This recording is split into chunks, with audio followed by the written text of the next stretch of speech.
Hello and welcome back to Sorted Food. Now today we're lucky enough to have two special guests. Uncle Roger, fellow YouTuber and rice connoisseur, and Liz Haig, Michelin star winning chef and the genius behind Mei Mei restaurant. Are you ready to judge the carnage that is about to unfold? Always ready. I just reviewed your Hainanese chicken rice video, so excited for this. See how you up. Did we not decide one guest judge at a time? Yeah. It just feels brutal enough as it is. Well, no pressure, but today's theme is rice, and we've asked both of you to try and cook an authentic Singaporean dish. All to play for. And you said something about a Michelin star? Yeah, just one. Just one. Just one. 3, 2, 1, go. So I'm going to be making a seafood, no wait a minute, an authentic seafood laksa. So imagine a beautiful seafood broth with some rice noodles at the bottom and then scattered over with some scallops, some prawns and some mussels on top, some fresh garnishes. It's both spectacular and delicious and traditional. Barry's doing noodles in a rice battle. That's because this is going to go down so well. They're rice noodles, okay? Right. I'm just saying, it's not me you have to convince, it's the Michelin star chef over there and the comedian who's built a career around rice. That rice noodle already wrong. In laksa we use the yellow egg noodle, the round one. What do you mean? This noodle for pho, for Vietnamese pho. But next time use rice vermicelli. Be a bit more. You can use vermicelli in laksa as well. But traditionally, laksa is egg noodles. Okay, cool. Don't try to shoehorn rice noodle. Off to a great start there, Baz. Did you know there's 9 different types of laksa? 9. Which one are you doing, Baz? The third famous one. So, Uncle Roger, as a comedy food critic, who have been your favourite or worst dishes and chefs to review? It has to be Jamie Oliver. That guy, I don't know what that guy doing. He keep trying to make Asian food, but he keep it up. He used packet rice for his egg fried rice. Not a fan. Uncle Roger reviewed you guys before. Hainanese chicken rice. It not bad, not bad. Check out the video on my channel. I'll take not bad. This is the base of my sambal that I'm making from scratch. And that's going to be going on my Nasi Lemak, which I'm making in a traditional style. Traditional style. Nasi meaning rice, lemak meaning fat and creamy. Oh, well done. Someone use Google Translate. And it's going to be a plate with banana leaf on the bottom. It's going to have a beautiful bowl of rice turned upside down on top. There's going to be homemade sambal. There's going to be fried egg and a beautiful peanut and anchovy garnish. You're gonna make your own sambal. Making my own sambal. So I've started by rehydrating some Chinese red chilies. That wrong type of chili already. Sambal made with Malaysian chili. We call it chili padi, the smaller type. This for Chinese hot pot. This not for sambal. Ah, but have you tried it in a sambal? No. Wow. Uncle Roger don't like to try wrong thing. So what you're doing here, you're frying some anchovies and red onion, is that? Red onion, dried anchovies, frying them into the nice golden brown. Let them dry off on the kitchen towel, and then I've roughly chopped up some shallots and some garlic. I'm going to chuck it all into my mixer with my tamarind and my shrimp paste. Mixed it up for absolutely ages. Form that into our sambal. And now it's frying off in a pan for about 7 to 10 minutes to go nice and dark and sticky. All right, what I'm looking for from the sambal is that you've got a nice base to it, so it's nice and smooth, but also you've got to cook off those raw ingredients first so that you don't get a raw garlic flavour, or the chilli, or the shrimp paste. So yeah, I'm intrigued to see how this is all going to come together. Ooh, metal spoon on non-stick pan. But, My mom would have beat me to death already. Asian parents love saucepan more than children. It's true. So to start, I'm focusing in on the most important bit in my eyes, the paste. I've got a lot of ingredients here and it's all about balancing the right amounts. We've got shallots for sweetness, garlic, turmeric, ginger, lemongrass, and then some shrimp, some dried chilies, macadamia nuts and some shrimp paste. The key here is get them in a blender, the right amounts, blend them up, stick it on the heat and cook for as long as possible. Nobody eat macadamia nut in Malaysia. We don't even know what it is. It's a good substitute though for candle nuts because candle nuts are slightly harder to find, but candle nuts are very unique to sambal and the paste. They're slightly toxic though in the raw form. That's why it's so important with the laksa paste to cook it out for a long, like low and slow and long time. I can move on to my rice. No, please, come round quicker. Perfect timing. So, seeing as this is a rice battle, I thought the only badge you could possibly go for is the rice badge. In which case, up front, what are the characteristics that you're looking for in Nasi Lemak rice? Well, seeing as Nasi Lemak is called fatty rice, we're looking for an incredible flavour of coconut in the rice. The rice texture need to be fluffy, a bit sticky, but not too much. Each grain should be by its own thing. Uncle Roger not optimistic, no rice cooker, and I see colander. Hiya. Where's our rice cooker gone? It's been upstairs for 5 years at least. Where's it gone? We had a bit of a clear out recently. You throw away rice cooker. You threw away our rice cooker. You should throw away nephew Ben instead. I did notice one line in your book about rice, which said that the rice cooker is the most essential piece of equipment that you could have. It's only £20. Yep. Right. So why would you throw it away? How dare But why do you need a rice cooker if you have the little the little pouches, the microwave ones? They're so convenient. It's okay. Baz, we talked about this. My sambal mix has cooked down. It's lovely and sticky and looks beautiful coloured. I'm going to add in my red onions and my anchovies from earlier, some sugar, a little bit of salt to season it. I'll let that cool, ready for later. Hiya, that should be MSG, but it's actually sugar. I'm going to wash my rice. It's going into a pan with a very specific amount of water, a very specific amount of coconut milk and some pandan leaves. Ooh, pandan, good. A little bit of salt, and we're just going to leave that with a lid on to absorb all of that beautiful flavour and moisture.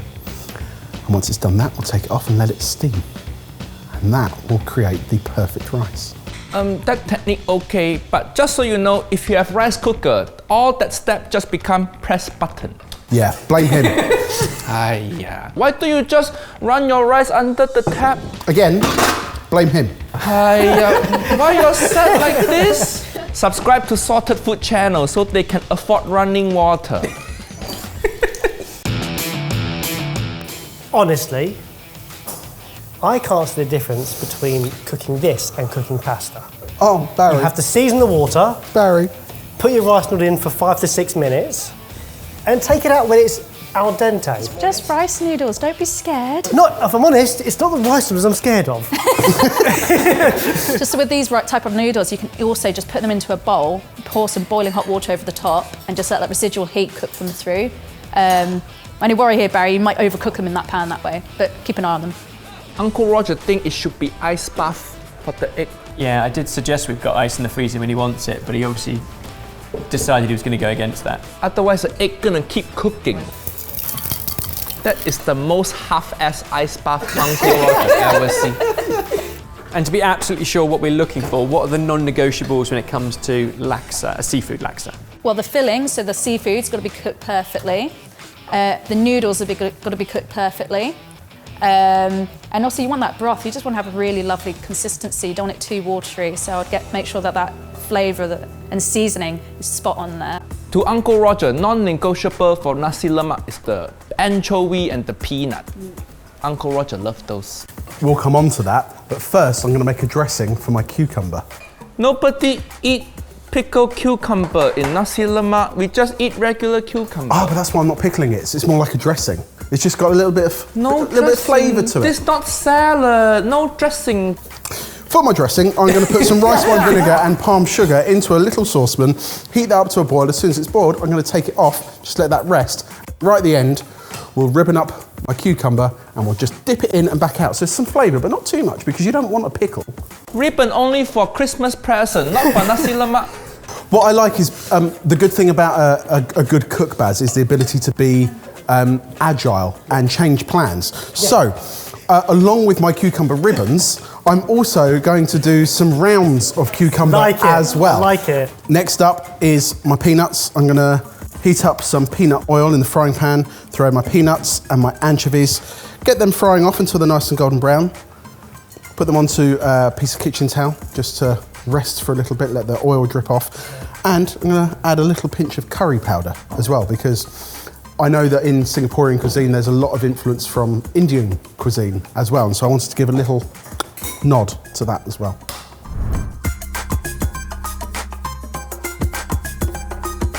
Okay, the rice has had 10 minutes on a low heat, and I know that it needs 10 to 12, so now's a good time just to have a little check. I'm not going to take the lid off at the moment because I'm honoured to. Don't breathe out like that. That was such a sigh. Sorry, it's an auntie sigh. It's okay. Uncle Roger heartbroken also.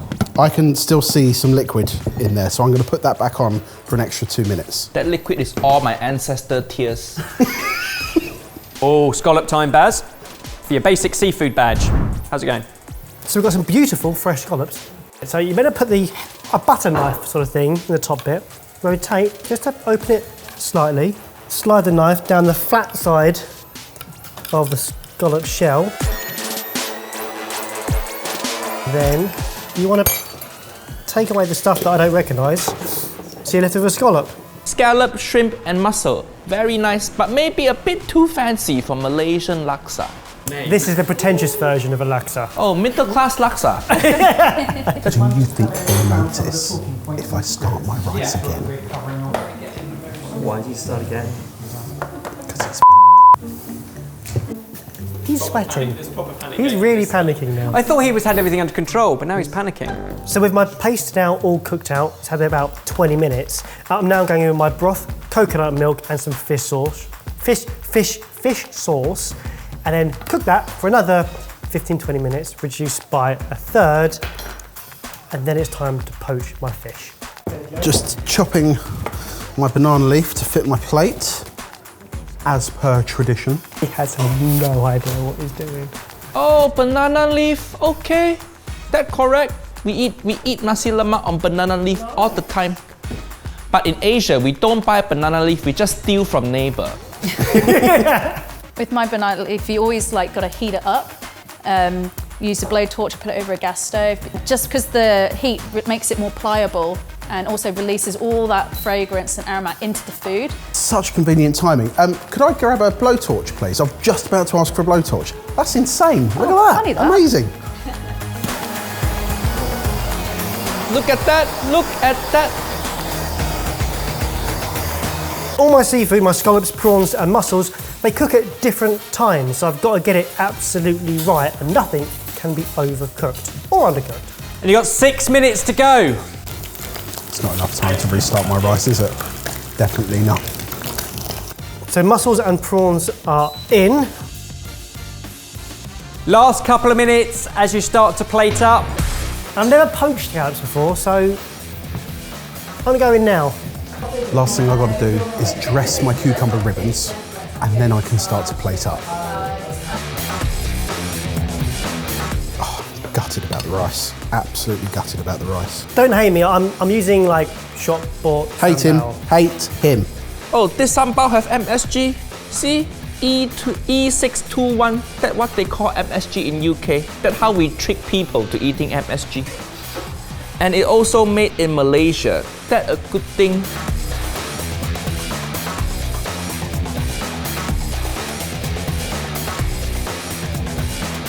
And as if this dish wasn't fancy enough, I'm going to top it off with some coriander oil. Korean. Honestly, I thought I was expecting a ooh, wow, rather than Smelling good in here, but you got last few seconds. 5, 4, 3, 2, 1. Step back from your Singaporean dishes. it looks good. Look good perhaps. The question is, does it taste good?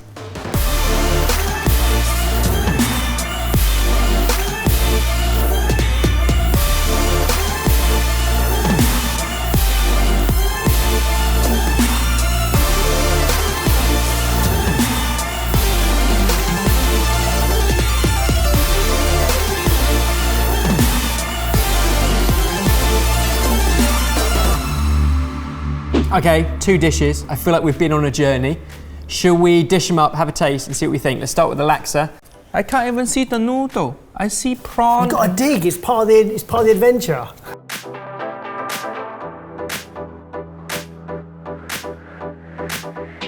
Right, cheers guys, dig in.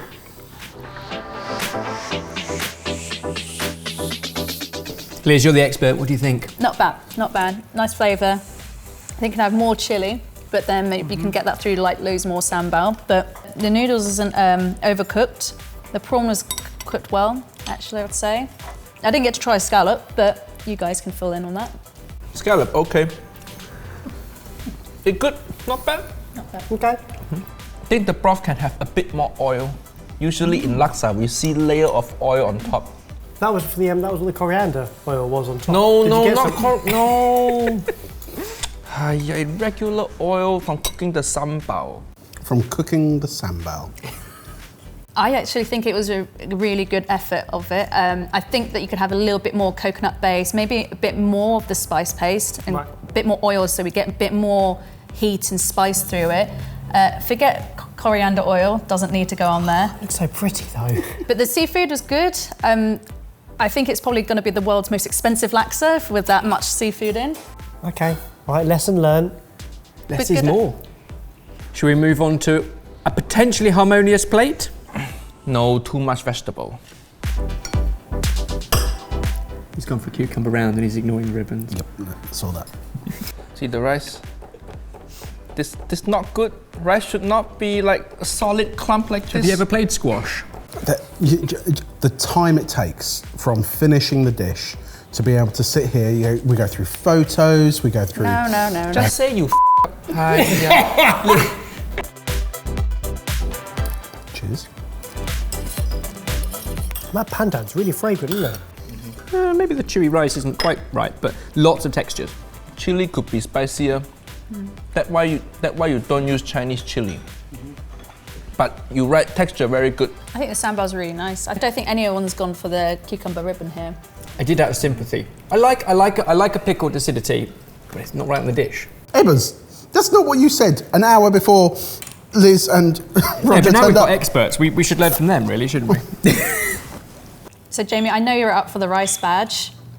The rice that we've got here, a bit too overcooked. What I like to do is finish it off with a bit of coconut cream on the top when it's resting. That's what imparts a lot of flavour in. And maybe because there's a lot of pandan. I personally love a lot of pandan. Maybe it's the Singaporean in me. But so it's got a nice flavour, but it's just the texture is not like rice. Come to Mei and I'll show you how to make a coconut rice. Yeah, it's all about plugging your business and your course. book for you. It's a great book. If you remove rice and you remove ribbon cucumber, then it's pretty good. I like the effort for getting the ikan bilis, the dried anchovies, because that for me is a good part of a Nasi Lemak as well. Yes, what middle class people call texture. Uncle Roger, growing up in Malaysia, I eat Nasi Lemak by the street for breakfast. I never think, oh, so many layers, so many texture. This Nasi Lemak, so much nuance. So, in conclusion, with badges in mind, I think it's pretty clear, Jamie, we can't give you the basic rice badge. But do I get my sambal badge? But Jamie, when you it can't make up badges on the spot. But when it comes to basic seafood, demonstration of preparation and cooking to the right degree, what do we think? Yeah, I'd give a bad for that. Deserved, thank you. Basic seafood badge awarded. He's already got his basic seafood badge. That was just the squid. Don't- Different seafood. Shellfish. This is That is shellfish. But when it comes to an overall winning dish, that's entirely in your hands. What do you guys think? Uncle Roger think individual component-wise the Nasi Lemak better, but overall the laksa better. I agree. So winner should be laksa. Nephew Barry. Congratulations. Yes, thank you. So you saying that Jamie's could have won if he didn't do the rice? If Jamie served us the Nasi Lemak without the nasi, then he would win. So over to you guys, you've watched the whole thing. Which were your best and worst bits? Comment down below. And a massive thank you to the both of you for coming in amongst all of this chaos and not just rinsing us, but also every now and then providing some tips for how we can be better. Our pleasure. Of course, anytime. And if you want to go and see Uncle Roger and Liz's reaction to our Hainanese chicken video, I'm sure that's going to be great. The link is downstairs, and you can find out more about Liz's restaurants and book in the description box below. Hey, at least we're not in that video. Oh, that's a really good point. We get off Mike there. and I. Yeah, Mike will never that one up, yeah. Go watch Uncle Roger roast them. Bye-bye. Take the hassle out of your midweek cooking while saving money, reducing your food waste, and using chefy shortcuts to cook like a pro. Check out our 5-star rated meal packs app for a whole month free. Link below. Okay, action. Hello. There was a fly. I think I got it.